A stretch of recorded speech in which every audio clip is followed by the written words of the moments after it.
Hello hi good evening.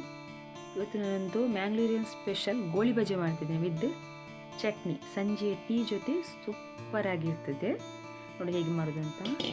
ಒಂದು ಪಾತ್ರೆ ತಗೊಂಡೆ, ಅದಕ್ಕೆ ರುಚಿಗೆ ತಕ್ಕಷ್ಟು ಉಪ್ಪು ಮತ್ತು ಸ್ವಲ್ಪ ಸಕ್ಕರೆ ನಿಮ್ಮ ಟೇಸ್ಟಿಗೆ ಅನುಗುಣವಾಗಿ. ನಾನಿಲ್ಲಿ ಸಣ್ಣ ಸ್ಪೂನು 3 ಸ್ಪೂನ್ ಯೂಸ್ ಮಾಡ್ತಿದ್ದೇನೆ ಸಕ್ಕರೆ. ಸ್ವಲ್ಪ ಕರಡಿ ಮೊಸರು ಮತ್ತು ನಾನಿಲ್ಲಿ 1.5 ಕಪ್ನಷ್ಟು ಮೈದಾ ತಗೊಂಡಿದ್ದೇನೆ. ಅಂದರೆ 3 ಅಥವಾ 4 ಮಂದಿ ಇಲ್ಲಿ ತಿನ್ನುವಷ್ಟು ಗೋಳಿ ಬಜೆ ನಾನಿಲ್ಲಿ ಮಾಡ್ತಿದ್ದೀನಿ.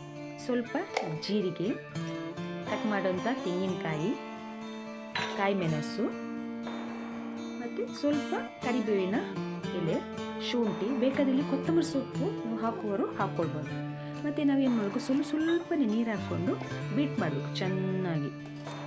ಅದು ಯಾವ ಅದಕ್ಕೆ ಬರಬೇಕಂದ್ರೆ ನಾವು ಉದ್ದಿನ ದೋಸೆ ಮಾಡ್ತೇವಲ್ಲ ಆ ರೀತಿ ಅದಕ್ಕೆ ತರಬೇಕು. ಅದನ್ನು ಕೇಕ್ ಮಾಡಲಿಕ್ಕೆ ಗೊತ್ತಿದ್ದವರು ಕೇಕ್ ಬ್ಯಾಟರ್ ಬೀಟ್ ಮಾಡ್ತೇವಲ್ಲ ಅದೇ ರೀತಿ ಅದನ್ನು ಬೀಟ್ ಮಾಡ್ಕೊಳ್ಬೇಕು. ಒಮ್ಮೆಲೆ ನೀರು ಹಾಕ್ಕೊಳ್ಬಾರ್ದು, ಸ್ವಲ್ಪನೇ ನೀರು ಹಾಕೋದು. ಒಮ್ಮೆಲೆ ನೀರು ಹಾಕಿ ಜಾಸ್ತಿ ಆದರೆ ಮತ್ತೆ ಏನು ಮಾಡ್ಲಿಕ್ಕೆ ಆಗೋದಿಲ್ಲ. ಅದಕ್ಕೆ ಸ್ವಲ್ಪನೇ ನೀರು ಹಾಕ್ಕೊಂಡು ಬೀಟ್ ಮಾಡ್ತಾ ಇದೆ. ಇಲ್ಲಿ ಈಗ ಸ್ವಲ್ಪ ಬೇಕಿಂಗ್ ಸೋಡಾ, ಜಾಸ್ತಿ ಯೂಸ್ ಮಾಡಬಾರ್ದು ಬೇಕಿಂಗ್ ಸೋಡಾ, ಯಾಕಂದರೆ ಅದು ಎಣ್ಣೆ ಎಳ್ಕೊಳ್ತದೆ. ಸೊ ಸ್ವಲ್ಪನೇ ಹಾಕ್ಕೊಳ್ಬೇಕು ಬೇಕಿಂಗ್ ಸೋಡಾ. ನೋಡಿ ಬ್ಯಾಟರ್ ರೆಡಿ ಆಗಿದೆ. ನೋಡಿ ಈ ರೀತಿ ಬ್ಯಾಟರ್ ರೆಡಿ ಮಾಡಿಕೊಂಡು ಅರ್ಧ ಗಂಟೆ ಇಡಬೇಕು. ನಾವು ಹಾಫ್ ಆನ್ ಅವರ್ ಇಟ್ಕೊಳ್ಬೇಕು. ಇಲ್ಲಿ ನಾನು gold winner sunflower oil use ಮಾಡ್ತಿದ್ದೇನೆ ಕರಿಯಲ್ಲಿ ಫ್ರೈ ಮಾಡ್ಕೊಳ್ಳಿಕ್ಕೆ. ಎಣ್ಣೆ ಕಾದಿದೆ, ಗೋಳಿ ಬಜೆ ಬಿಡ್ತಿದ್ದೆ. ನೋಡಿ ಎಣ್ಣೆಯ ಯಾವುದೇ ಐಟಮ್ ಮಾಡ್ಕೊಳ್ಳುವಾಗ ತುಂಬ ಕೇರ್ಫುಲ್ಲಾಗಿ ಮಾಡ್ಕೊಳ್ಬೇಕಂತ ಹೇಳ್ತಿದ್ದೇನೆ ಅಷ್ಟೇ.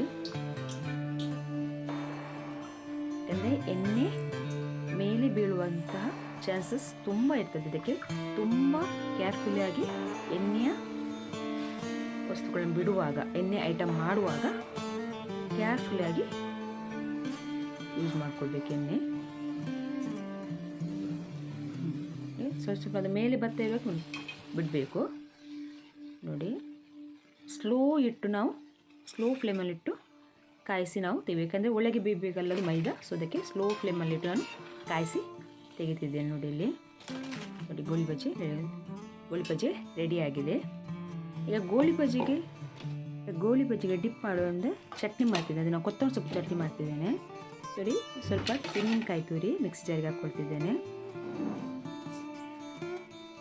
ಸ್ವಲ್ಪ ಕೊತ್ತಂಬರಿ ಸೊಪ್ಪು ಯೂಸ್ ಮಾಡ್ತಿದ್ದೇನೆ. ನೋಡಿ ಕೊತ್ತಂಬರಿ ಸೊಪ್ಪು, ಒಂದು 3ರಿಂದ 4 ಎಳಸು ಬೆಳ್ಳುಳ್ಳಿ, ಸ್ವಲ್ಪ ಶುಂಠಿ, ಖಾರದ ಅನುಕೂಲವಾಗಿ ಕಾಯಿ ಮೆಣಸು, ಫ್ರೈ ಮಾಡಿದ ಸಾಸಿವೆ, ಉದ್ದಿನಬೇಳೆ ಮತ್ತು ಕರಿಬೇವಿನ ಸೊಪ್ಪು ಮತ್ತು ಉಪ್ಪು. ನೋಡಿ ನನ್ನ ಚಟ್ನಿ ರೆಡಿಯಾಗಿದೆ. ಈಗ ಖಾಲಿ ಗೋಳಿ ಬಜೆಯನ್ನು ಡಿಪ್ ಮಾಡಿ ತಿನ್ನಲಿಕ್ಕೆ ಅಷ್ಟೇ ಬಾಕಿ ಇದೆ. ನೋಡಿ ಗೋಳಿ ಬಜೆ ತುಂಬ ಸ್ಮೂತ್ ಆಗಿದೆ. ನೋಡಿ ಕಟ್ ಮಾಡಿ ತೋರಿಸ್ತಿದ್ದೇನೆ ನೋಡಿ ನಿಮಗೆ ನಾನು ಗೋಳಿ ಬಜೆ. ನೋಡಿ